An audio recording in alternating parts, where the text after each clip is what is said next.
bien, ¿y tú? Bien, bien. Hello. Hello. How you doing? Good, how are you? Good.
How much planning goes into something like that? I mean, just in practice during the weeks. A ton of reps throughout the course of a year. What's crazy, we have a guy on our staff, Dave Rye, who's been a part of 5 now. So 3 in Green Bay, 1 in Arizona, and 1 here. So he's kind of the expert. But when we got to Arizona my first year, he and Tom Clements, who's Green Bay quarterback coach, legendary, one of the best quarterback coaches of all time, Coach Favre, Rodgers, all those guys, they kind of installed it like this was just going to happen. Like, it's a normal play. I'm like, this shit never happens. Like, what are y'all talking about? But they had been a part of 3 with Rodgers. So we kind of bought in and have been fortunate to be a part of 2 of them. And the guys, I mean, it's about players, not plays, like I've said. And the guys just executed it flawlessly, and incredible play by those guys. Opposing side, and you saw what the stadium was like. A lot of visiting fans, especially with Dallas. What was that like at the end of the game? The roar after the Hail Mary, just to see what this team could do. Well, to be honest with you, I didn't see much of it because I was pissed. We had just gave up the touchdown, so I got up and I was walking out of the box, and then I turned around and I was like, okay, all right. I was a little bit surprised about the play before the play. I was like, oh, they gave us a sideline. We're gonna have a chance at this at the Hail Mary. And so I turned and I looked at the TV, and I said, oh, we have time.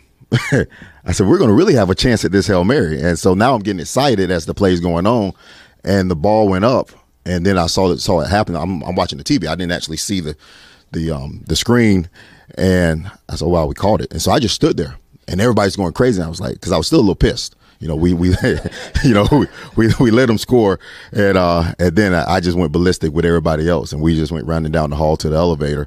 But so I really didn't get to see the fan reaction until I saw the pictures of it. But I'm glad we have J5. He does an excellent job, but we shouldn't put him in that situation as a defense. We should close the game, finish the game in those winning moments. And I blame myself because we were in a solid call, but there was a better call that I should have got to, and I didn't. And that's not acceptable. Moving on to the injury report, we're going to start with ours, of course. At the top, you have Clelin Ferrell, who was limited yesterday. However, he did not practice today.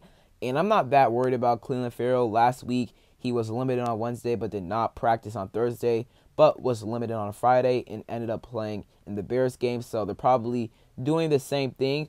If he doesn't practice tomorrow, then I'll be more concerned. However, I think they're probably doing the same thing as they did with him last week, giving him an off day on Thursday and then having him back out there in practice on Friday. So I think Clelin Ferrell, he should be fine with that knee injury. The knee injury is probably going to, affect him all year long, but he should be good to go for Giants game on Sunday. Cornelius Lucas did not practice again. I don't expect him to play on Sunday anyways. Hopefully this is like a 1, maybe 2 week injury.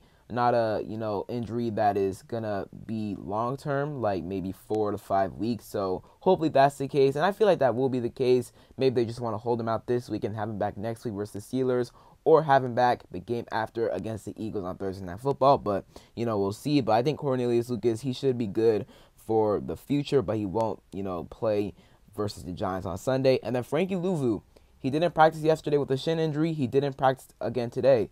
I said yesterday that if he doesn't practice on Thursday, then I'll be more concerned.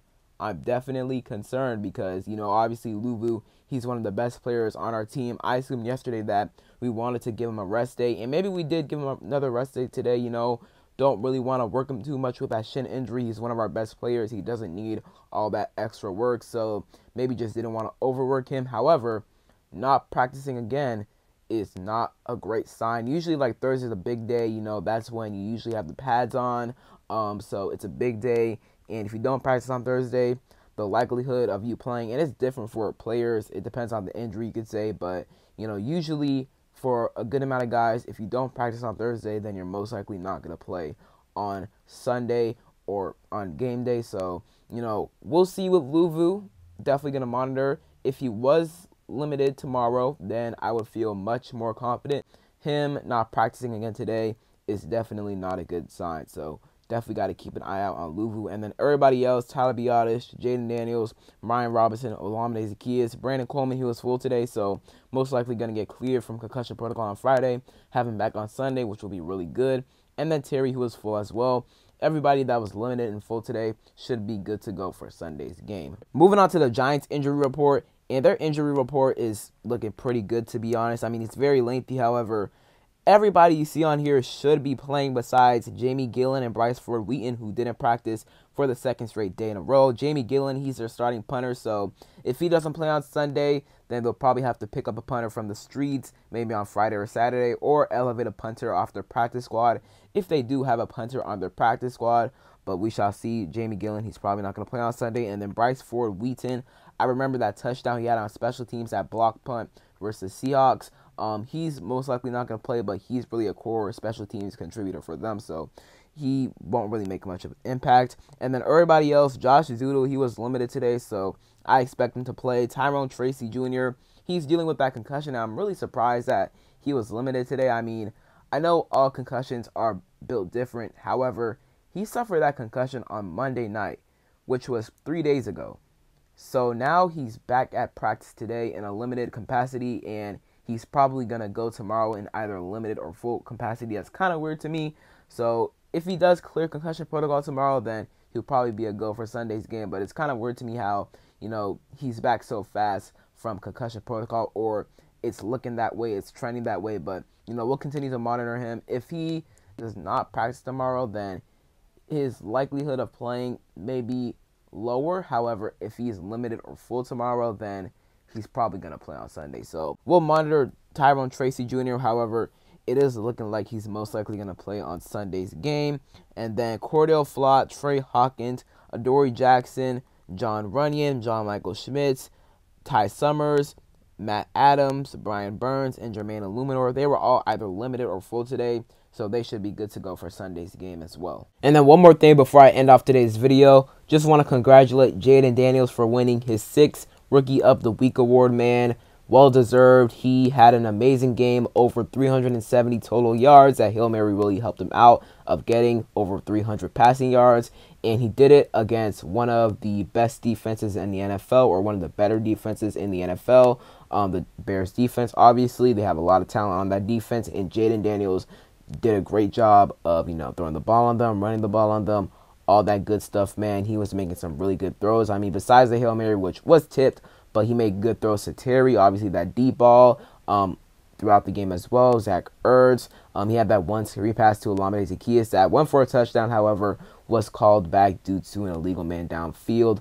But yeah, Jayden, man, he was really good against the Bears. You could argue that it was his best performance. I wouldn't say it was, but it was one of his best performances. I feel like at this point, the Bengals game was probably his best performance. However, the Bears game was still a really good performance out of him. So 6th Rookie of the Week award. I bet Caleb Williams fans or Bears fans were probably voting for Bo Nix, but is what it is. The rookie record, I'm pretty sure, is 9, and that belongs to Ben Roethlisberger. He got 9 Rookie of the Weeks back in his rookie season, so I would not be surprised if Jayden Daniels tied that record or broke it. So we shall see. But once again, man, congratulations to Jayden Daniels for winning his 6th Rookie of the Week award. So that is it for today's video. Hope you guys enjoyed. If you did, leave a like down below, subscribe, turn on notifications. I'm on the road to 4,000 subscribers. If you could, hit that sub button. I'd really appreciate it. Comment down below if you guys are worried about anybody on our injury report.